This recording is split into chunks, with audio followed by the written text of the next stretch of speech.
It's a great pleasure to be here tonight with a special friend and a most distinguished historian, Professor Barry Strauss from Cornell University. I am here to talk with him about a few topics, starting from his most recent book, The Death of Caesar, here in its Italian edition, La Morte di Cesare, published by La Terza. So Barry, thanks very much for accepting this invitation. Thank you, Francesco. It's really a pleasure and honor to be here speaking to you tonight. Pleasure is all mine.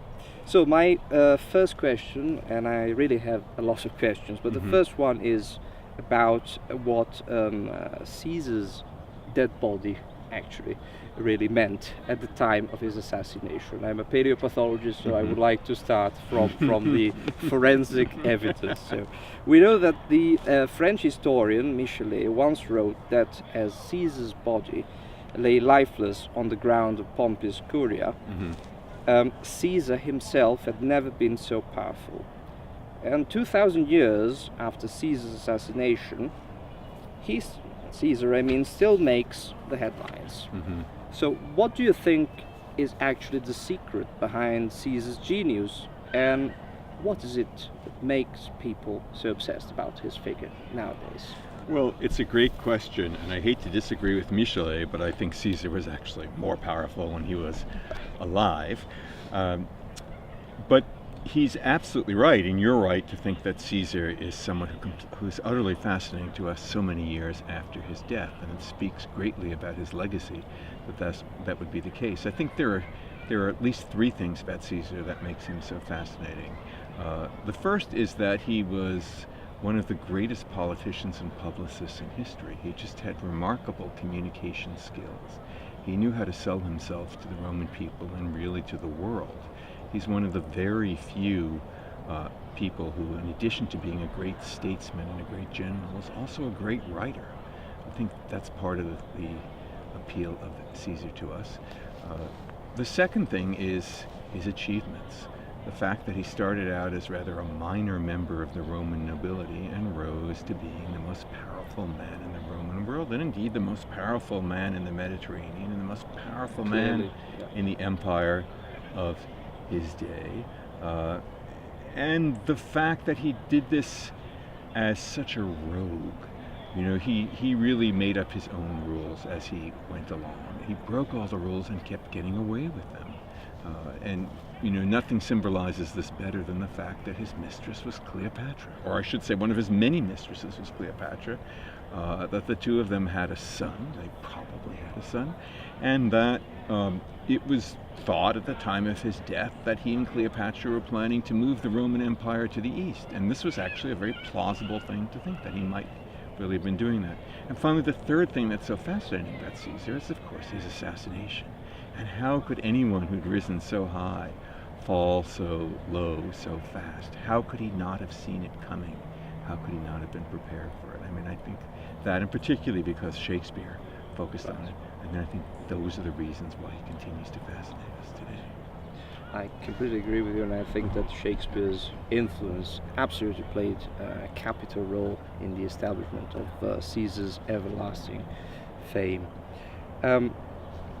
Some say, however, that had not Caesar been assassinated, perhaps he could have really succeeded against the Parthians in the east. You spoke about the east.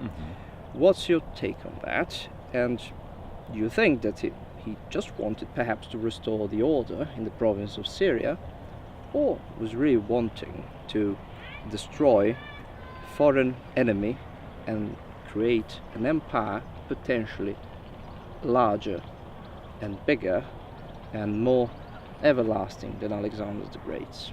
Yeah. I think that Caesar, having had his success in Gaul and having conquered Gaul, I think he wanted to do more than simply get revenge for what had happened to Crassus in the east and reestablish order in Roman Syria. I think he wanted to go further. In some sense, he was competing with Alexander the Great, but in another sense, he was competing with his own bad reputation as someone who had started a civil war and killed many, many Romans. I think he wanted to end his life as somebody who'd killed lots of foreigners, not Romans. He wanted to be remembered as somebody who'd expanded the Roman Empire and who'd won great victories over foreigners, which would, of course, by the Roman standards entail killing them in battle. I think that would have been very important for him. Whether he could have pulled that off, that would have been an awfully difficult thing to pull off. I mean, the Romans were never able to pull off conquering the Parthians, and I'm dubious that Caesar would have been able to make as much progress as he wanted. Still, he was a very clever man, and I think he would have found a way to win some victory and then declare victory and then go home. That's what I expect would have happened. And indeed, he was very good at selling himself and his success. Very good at selling himself and his success. You know, we shouldn't forget the famous Veni, Vidi, Vici, I came, I saw, I conquered, is all about speed.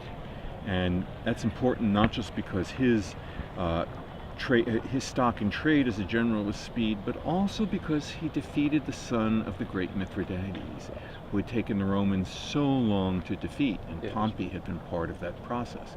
He was saying, in effect, I'm better than any previous Roman because I did this in a day. Indeed. It didn't take years. I completely agree. Throughout your career, now let's talk a little about yourself. Sure. You have studied the lives and deeds of great leaders from the past, including Caesar, as we mentioned, Hannibal of Carthage, Alexander of Macedon.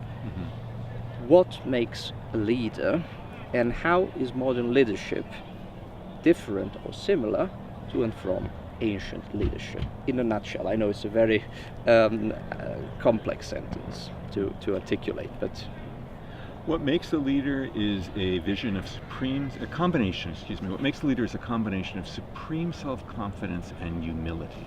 A very strange and difficult combination to have. To be a great leader, you need to have a great deal of intelligence, but you also have to have a great deal of emotional intelligence. You also have to know how to delegate things to people, because great leaders need to have great seconds in command. And that, by the way, is one of Caesar's flaws. He wasn't particularly good at having seconds in command who he could trust or who could get along with him, because in the end he alienated them. They could see that he was not going to give them the rewards they deserved. So I don't think the essence of leadership has changed all that much since antiquity. I think a great leader also has to have a vision of what he or she is all about. Certainly there are changes in style. We live in a democratic age, and a great leader needs to be able to appeal to the people and needs to be able to sell himself or herself as a man of the people or a woman of the people. Caesar's style was somewhat different, but even in the Roman Republic, it was necessary to be able to have a popular side. And one of the reasons that Caesar succeeded is that he did have this popular side. He could make people think he was their friend. He could make people think that he was looking at them and cared about them and they mattered to him. Unfortunately, they sometimes noticed him turning away. He wasn't able to keep the gaze on as long as he should have, but Right. he did better than most people. right. And I recall the instance when he was in Africa and he Yes. fell off a boat. Yes. And he collected sand in his hands and he shouted, "Africa, I possess you." Yeah. And that cheered the morale of the troops, because Yes. otherwise it would have been a bad omen. So Yes. he really knew how to manipulate the masses. He really did. And Caesar understood that it was not going to do him any good in the end to beat his breast when things went wrong and say, I failed, it's my fault. In fact, that's not what his men wanted to hear. They wanted to hear that he was on top of things, he knew what he was doing. If it was anyone's fault, it was their fault. They wanted to believe in him, and he knew that. He was able to manipulate that very, very well. Absolutely, I couldn't agree more. The final question Yes. has a more general and broader breadth, I should say. Yeah. In your last book, Death of Caesar, we've just seen, your approach clearly recalls the old Herodotean lessons of autopsy. So Yes. see the facts and places for yourself. Right. Don't just be an armchair historian, Yes. as lots of people unfortunately are. Moreover, the methodology that you implement in your books greatly, at least in my opinion, relies on a multidisciplinary research approach and lots of collaborations with specialists from various fields. In my field as a paleopathologist, I think this is pretty straightforward, but when I think of other fields like the classics, it's not necessarily so.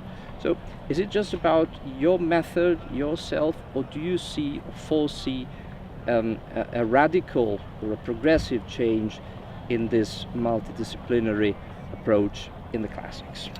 Well, first of all, thank you, Francesco, for those kind words. It's certainly not just me. I think classics as a field in general is becoming one where there's more of a multidisciplinary approach and where people are pulling from all different fields to make classics work.